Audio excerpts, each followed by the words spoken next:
Bruxelles, toujours, quelques jours plus tard. Les huissiers ont rangé leurs uniformes. Les limousines sont au garage. Les chefs d'État sont partis. Les journalistes aussi. La capitale de l'Europe reprend sa routine. Voilà. Allez. Moi, je suis toujours là. Bonjour. Ça va bien? C'est l'heure des nouveaux maîtres de Bruxelles. Comme Michel Barnier, ancien ministre de Jacques Chirac et de Nicolas Sarkozy, aujourd'hui commissaire européen chargé du marché intérieur et des services. Pour cette fonction, il est payé 20 667 € par mois, près de 2 fois ce que gagne François Hollande. Bonjour, Ça va Michel? Short sleep. Ce matin, Michel Barnier retrouve les autres commissaires européens pour la réunion du collège, l'équivalent du Conseil des ministres en France. À ses côtés, les autres commissaires, de parfaits anonymes, pour la grande majorité des citoyens français. Et pourtant, ils disposent d'un pouvoir réel sur notre vie quotidienne. Voici le Belge Karel de Gucht, commissaire au commerce. De la voiture Peugeot à la vaisselle en céramique, en passant par les briquets, il a le pouvoir de protéger ou non les produits made in France, en taxant ou pas la concurrence internationale.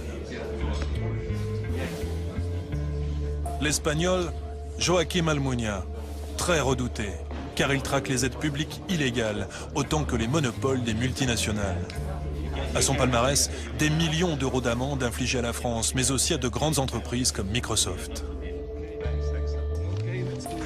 La luxembourgeoise Viviane Reding, commissaire à la justice, vice-présidente de la commission. Elle est à l'origine, entre autres, d'un projet de réforme de la garde à vue en France.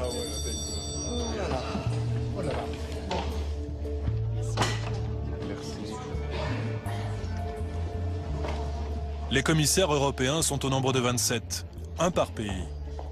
Ils sont nommés pour 5 ans par les chefs d'État et de gouvernement.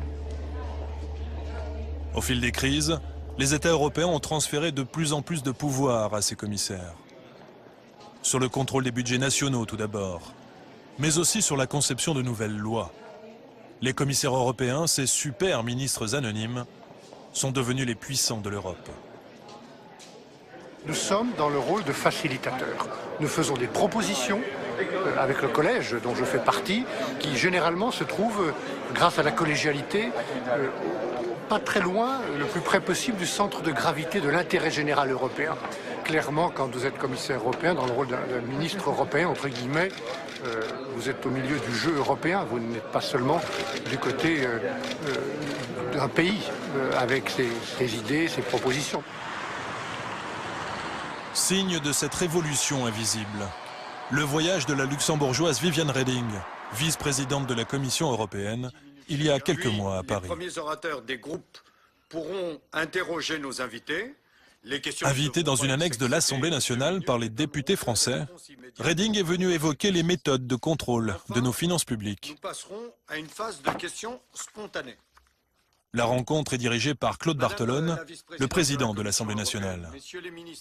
Sont présents Pierre Moscovici, ministre de l'économie, et Bernard Cazeneuve, alors en charge des affaires européennes. La parole est maintenant à Madame Viviane Reding, vice-présidente de la Commission européenne. Devant tout ce beau monde, la commissaire européenne va être très claire. Selon elle, si l'Europe veut exister et sortir de la crise, les nations doivent obéir à Bruxelles. On a perdu beaucoup de temps. On a perdu 10 ans pendant lesquels on n'agissait pas parce qu'on ne voyait pas la nécessité d'agir en commun. Et il est grand temps de refaire ce temps perdu parce qu'on a vu ce que ça nous coûtait de ne pas avoir mis en place les instruments nécessaires à pouvoir intervenir. Il faut lentement mais sûrement comprendre qu'il n'y a plus de politique intérieure nationale. Il n'y a plus que des politiques européennes qui sont partagées dans une souveraineté commune.